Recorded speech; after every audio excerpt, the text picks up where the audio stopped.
Gooners, do you enjoy terrorism, death, extreme violence, public urination, arson, gimps, or even references to a certain event in mid to late 2001?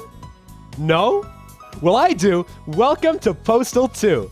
Set in the humble town of Paradise, Arizona, Postal 2 follows the life of Postal Dude, whose daily tasks range from confessing sins at church to delivering a birthday present to his uncle, who's busy playing Ruby Ridge with the ATF. You begin the week on Monday and must survive until Friday before Apocalypse Weekend begins. Seems simple enough, right?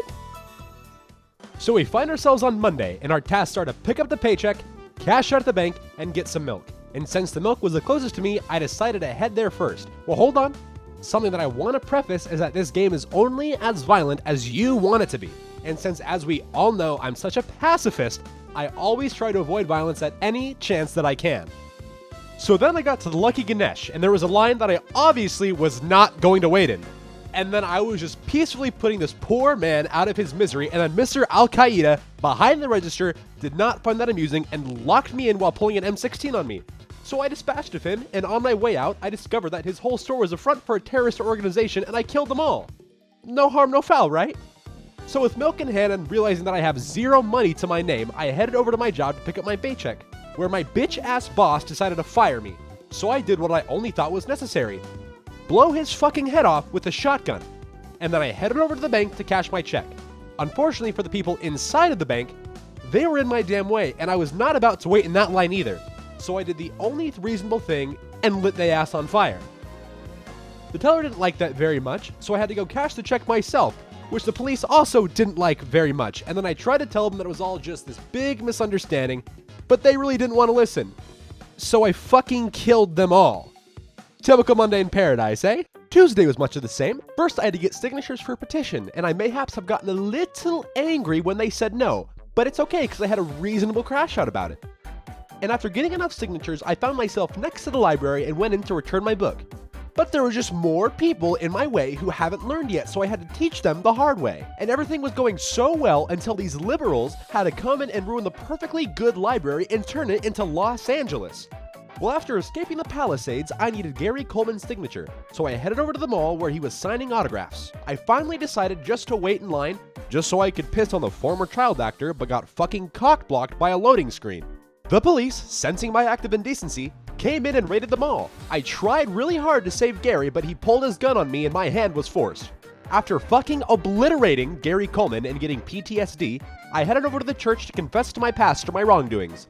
It wouldn't have been that big of a deal if there wasn't another fucking line. I was able to save one person from the mysterious fire before 𝙿𝚃𝚃 showed up and ruined everyone's day. After 10 minutes of playing SEAL Team 6, Tuesday was over. By this point in the stream, Editor Joel and I were completely burnt out because it was 2 a.m. So Wednesday was pretty much a blur, but it was a pretty light day. I went to go vote for communists and prostitutes, then went over to the cemetery to go piss on Rape Clown I'm sorry, I mean dear old dad. The rednecks didn't like that very much and decided to make me a gimp.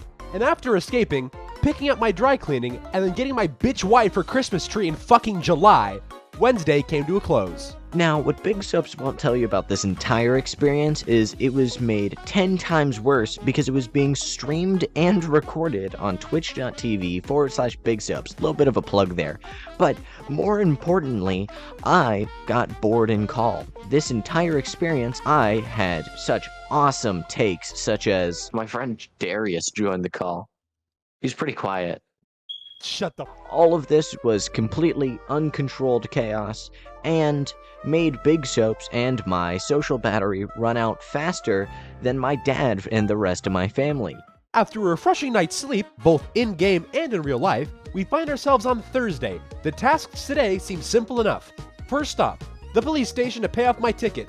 But of course, the police didn't take too kindly to me murdering the National Guard outside. So I had to take care of all of them.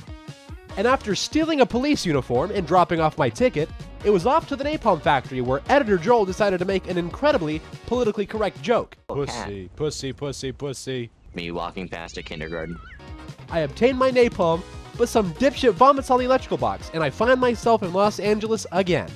After escaping Los Angeles once more, I made my way over to Toys in 𝙿𝚃𝚃 to pick up Karachi. Naturally, he was sold out and I just wasn't having it. So I used my scythe and I killed all of the employees. Crunchy wasn't exactly thrilled about that because he's a fucking virgin. And after dying an embarrassing number of times, I realized that I could just walk away. I was down to just one task, getting some steaks from Meat World. And after discovering their less than FDA approved steak making methods, they decided that I was no longer welcome there. This resulted in massacre number 47 of the playthrough, and after acquiring a sawed-off shotgun with help from my chat, that was Thursday in the books. Friday, get the alternator, pick up the package, and give my Uncle Dave his birthday present. Fucking easy. I went to Uncle Dave's first to give him his birthday present, only to find out that he's LARPing Waco, Texas with the ATF. Then, after a game crash and a quick visit to the clinic to get meds for my gonorrhea, and picking up the alternator, all that was left was going to the parcel center and getting my package. And all that went by without a hitch. All I have to do now is go home and I can, God fucking damn it, it's the apocalypse. Now I gotta head home cosplaying as Howard Unruh, all while my dipshit friends in the Discord torment and gaslight me. But just like that, the credits roll. The story itself only takes a few hours to complete if you're not going to explore every Easter egg and hidden area of the map. And this game is, without a doubt, one of the most bizarre and insane experiences I've had in a while. It's chaotic, absurd, and honestly, downright offensive, but it's also a hell of a lot of fun.